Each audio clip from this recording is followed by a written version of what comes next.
విశ్వాసం. భక్తి విశ్వాసం ఉంటే భగవంతుడు ఏ విధంగా కాపాడుతాడు అనే విషయం గురించి చర్చించుకుందాం. తర్వాత అదృష్టం, దురదృష్టం. అదృష్టం అంటే దురదృష్టం ఉంటుంది. కష్టము, సుఖము, సుఖ దుఃఖాలు, కష్ట నష్టాలు ఎప్పుడు ఒకదాని వెంట ఒకటే ఉంటాయి, ఎప్పుడూ ఒకటే ఉండదు. దాని గురించి చర్చించుకుందాం. తర్వాత నైవేద్యం పెడతాం మనం భగవంతుడికి. దేవుడు తింటున్నాడా, దేవుడి పెట్టి మళ్ళీ మనమే తింటున్నాం కదా అనే మాటలు కూడా వినబడుతూ ఉంటాయి. ఆ నైవేద్యం గురించి దేవుడి వైపు నడుద్దాం.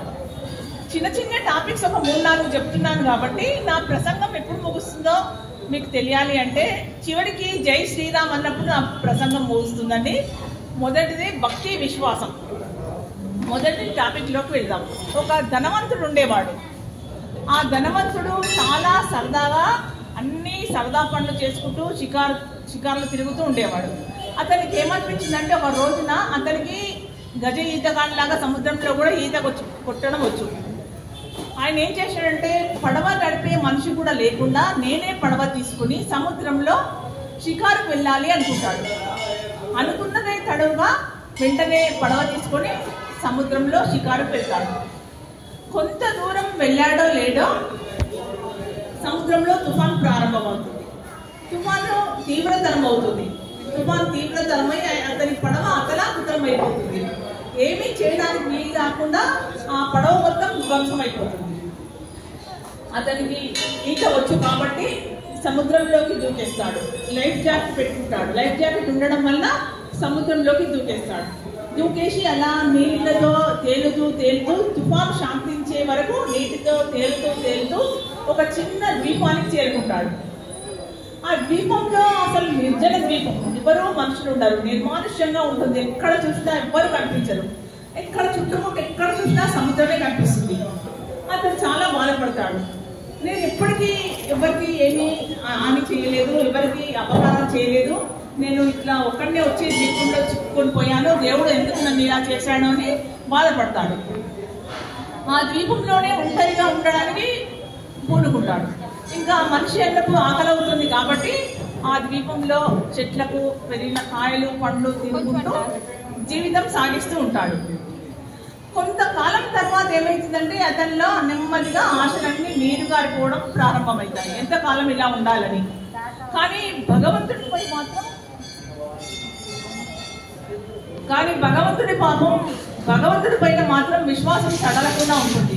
అంత పెద్ద తుఫాన్లో సముద్రంలో రక్షించిన భగవంతుడు నన్ను తప్పకుండా తీరానికి చేరుస్తాడు, నేను తప్పకుండా కుటుంబాన్ని చేరుకుంటాను, నాకు తప్పకుండా దేవుడి సాయం అందుతుంది అని గట్టి విశ్వాసంతో ఉంటాడు. దాంతో ఇక జీవితం అంతా ఎంతకాలం ఈ ద్వీపంలో ఉండాలో తెలియదు కాబట్టి గాలి వానకు ఎండకు తట్టుకునేలాగా ఒక గుడిసెను నిర్మించుకోవాలనుకుంటాడు. అలా అనుకుని గుడిసె నిర్మాణం ప్రారంభించి గుడిసెను నిర్మించుకోవడం పూర్తి చేస్తాడు. గుడిసె నిర్మాణం పూర్తి కాగానే మళ్ళీ వాతావరణం మారిపోతుంది. పెద్ద వర్షం పడుతుంది.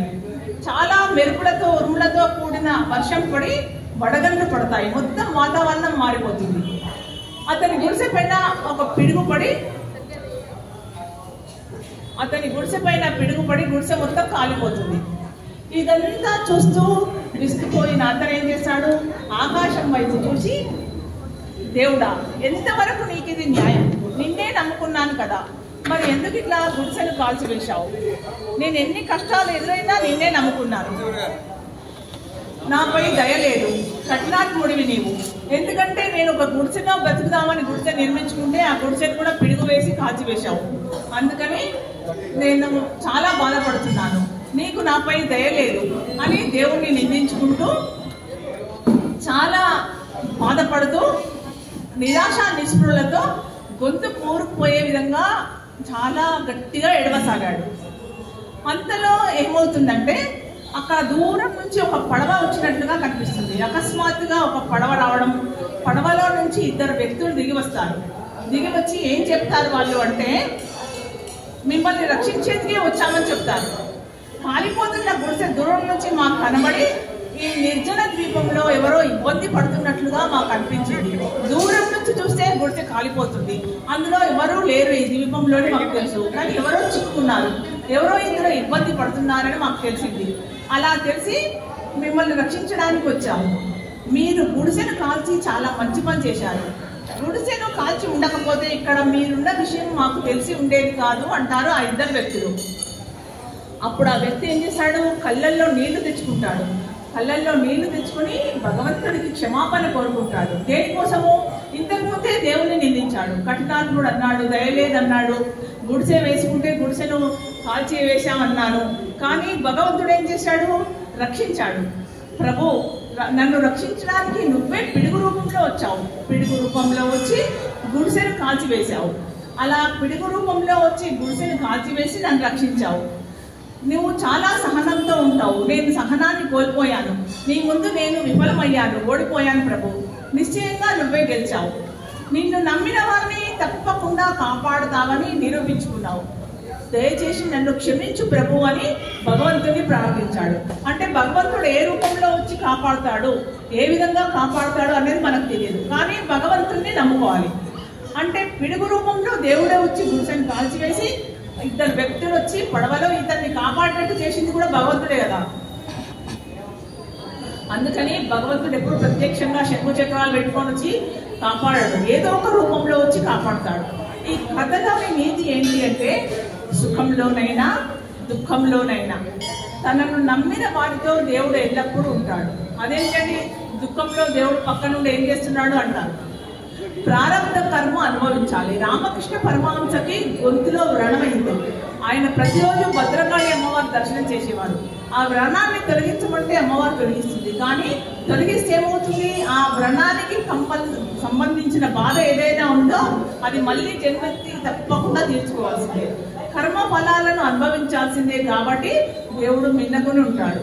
కర్మ చేసే దానికి ప్రతిఫలం తప్పకుండా ఉంటుంది. సహనం కోల్పోయినప్పుడు ఏమైతుంది, చాలా కష్టాల పాలయ్యి అనారోగ్యం పాలైనప్పుడు మనిషికి ఏమైతుంది, కోపం వస్తుంది.